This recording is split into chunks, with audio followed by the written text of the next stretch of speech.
अस्सलाम वालेकुम दोस्तों, कैसे हैं। तो आज का मौजू है फ्लूसी इमिग्रेशन और सनातोरिया में बेसिकली फ़र्क क्या है।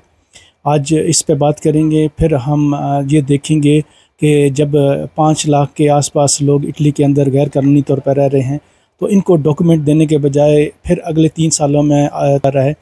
और इसमें क्या हिकमत या क्या वजह है कि इटली में मौजूद लोगों को डॉक्यूमेंट देने के बजाय इटली की गवर्नमेंट जो है वो बाहर से जो नए लोग लाती है। हर साल ये फ्लूसी इमिग्रेशन क्यों खुलती है।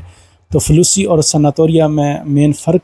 और फिर मैं आज आपको बताऊंगा कि जो सनातोरिया है पिछले 40 सालों में कब कब खुली थी और कब कब डॉक्यूमेंट दिए गए, और सबसे अच्छी आज तक 40 सालों में कौन सी सनातोरिया इमिग्रेशन थी या ओपन इमिग्रेशन जिसमें सबसे ज़्यादा डॉक्यूमेंट्स दिए गए हैं। और आखिरी जो खुली थी उसमें का क्या बना, उसका रिज़ल्ट क्या रहा।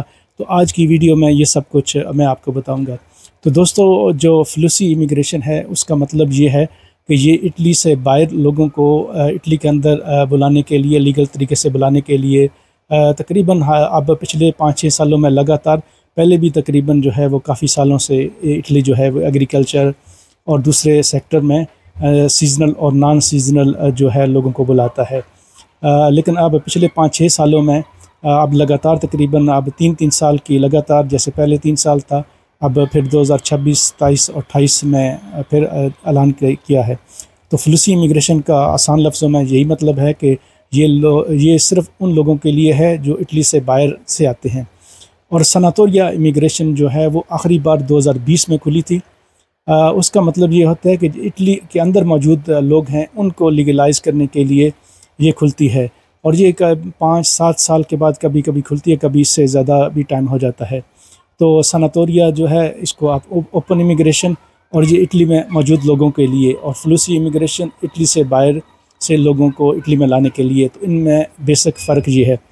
अच्छा, पिछले 40 सालों की जब हम बात करते हैं कि बड़ी इमिग्रेशन जो है वो कब कब खुली, तो पहली जो बड़ी इमिग्रेशन है वो 1986 में खुली, फिर 1990 में, फिर 1995 में, फिर 1998 में, फिर 2002 में, फिर 2009 में, और फिर 2012 में, और फिर आखिरी जो ओपन इमिग्रेशन या सनातोरिया इमिग्रेशन है वो 2020 में खुली थी।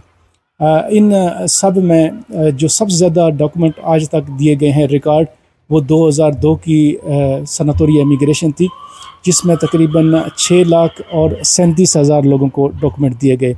ये अब तक की सबसे बड़ी जो कामयाब इमिग्रेशन थी। इसमें बहुत ज़्यादा लोगों को डॉक्यूमेंट दिए गए। जो आखिरी इमिग्रेशन थी 2020 की, उसमें तकरीबन 2 लाख लोगों ने जो अप्लाई किए थे, और इसमें 44% जो लोगों को डॉक्यूमेंट दिए गए, बाकी सबके रिजेक्ट हो गए। इसमें बहुत से लोगों के पैसे ज़ाया हुए, लोगों ने वर्क परमिट के लिए लोगों को पैसे दिए या जो कुछ भी किया, तो उनके कुछ लोगों ने फ्रॉड किया, धोखा किया, तो बहुत ज़्यादती की गई। अच्छा दोस्तों, फिर वो हम उस मौजू पे आते हैं कि इटली की इमिग्रेशन जो फ्लूसी है वो क्यों खोलती है जब लोग मौजूद हैं। तो इसमें मैं बताता चलूँ कि इटली की गवर्नमेंट का मौक़िफ़ ये है कि ये नहीं चाहती कि आप गैर कानूनी तरीके से समंदर के रास्तों से या पैदल और ख़तरनाक रास्तों से इटली के अंदर आएँ।